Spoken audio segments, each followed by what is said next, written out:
Well, one of the things that you put out there, and this is a very real issue, is overcoming the mountain of self-doubt, right? I mean, there are many, many people, more than most, that retain the innovation as part of their hobby set, as opposed to making it mainstream as you have done. I mean, you have organized for the innovation to actually be your career, and you've actually become a business person yourself and offer the opportunity for many other people to join you. And you would be by far in the minority. Tell us a little bit about that mountain of self-doubt, because you've been there, you must have been there. How do you climb through that? How do you organize to actually persevere for a whole decade before something sparks? So one of the most prominent sayings around entrepreneurship is that an overnight success has about 10 to 15 years backing it, right?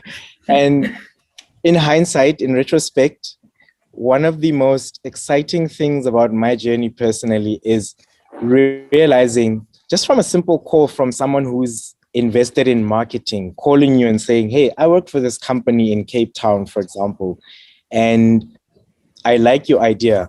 I think it's got great potential. This is the space where the world is converging towards. Let's collaborate. And then you realize later on that they decide to go on full on as a consultant to your cause. And not only that, they bring on other people who help with graphic design, who help with web development. You realize that you have someone now who comes on board as a research consultant in the agriculture space, and they bring on a wealth of knowledge that has to do with soil sciences, crop sciences. And you realize then on that, oh, okay, not only are individuals interested, but the state also takes an interest in this. You get organizations like the Water Research Commission recognizing your efforts and calling you a friend of their cause. You get the Technology Innovation Agency investing in your product development and even getting consultants and private companies to help you develop your tech. And then you realize, uh-oh, have I opened a can of worms? Is this Pandora's box, or is this something that is supposed to happen? And then you realize as you interact, definitely there are individuals within the same group of people, as diverse as they are, regardless of their age, gender, or race, who are for and could challenge you to even think better on your own innovation. And in thinking better, I think that as an individual, you also overcome some of the doubts that you had, because you realize that, no, this person is not challenging me based on their 30 years experience as an electronics engineer because they want to shut down this idea and not work. No, they're actually prompting me to think deeper, to think a level extra, to engage the customer whom I'm willing to serve more and understand their needs more, so that I can develop a solution that works best for them, that can integrate with their workflow, that can help their work become better without taking away from them the responsibility that they have owned, which is to produce crop and think of nothing else with outside of the intricacies of counting the number of liters with a digital flow meter, for example. So you realize as you go through each of these steps that the self-doubt starts to fade away, not because the colleagues I work with and interact with challenge me to think deeper and better, but because in thinking deeper and better, I'm able to overcome some of the things that actually lay a seed of doubt in the other person. And it is in that process that you also learn to overcome the bits and pieces that shape your doubt.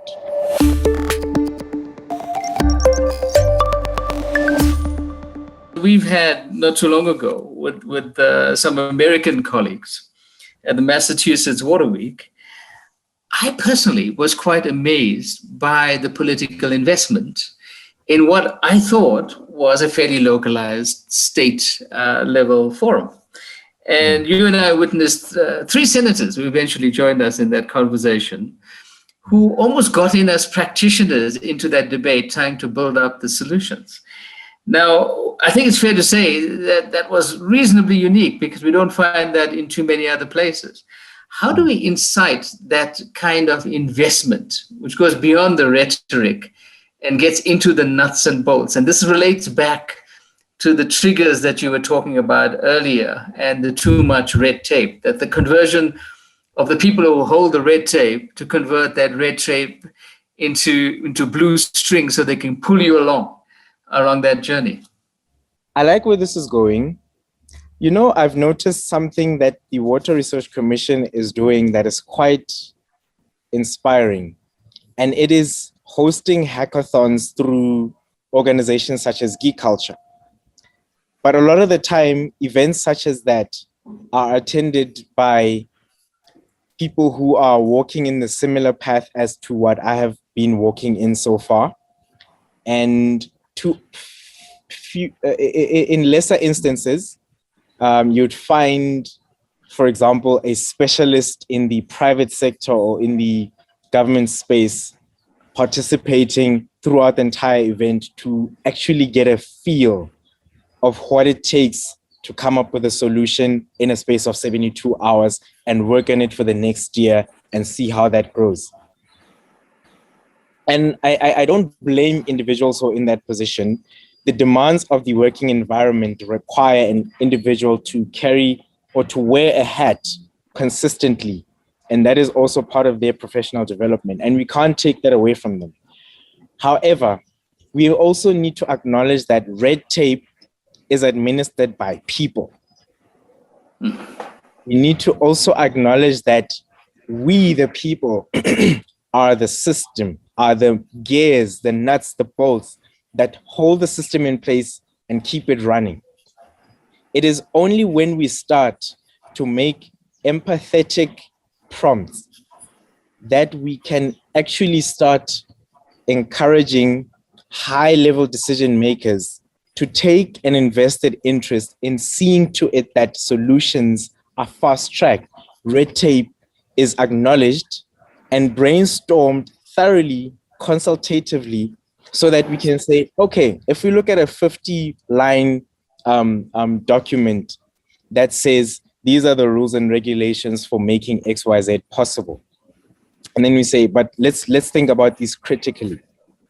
Does line item 27 render itself relevant in 2021, given that education is changing like this, given that technology is changing like this, given that our mindsets are thinking like this, given that the socio-economic status, the political way of thinking is shaped like this?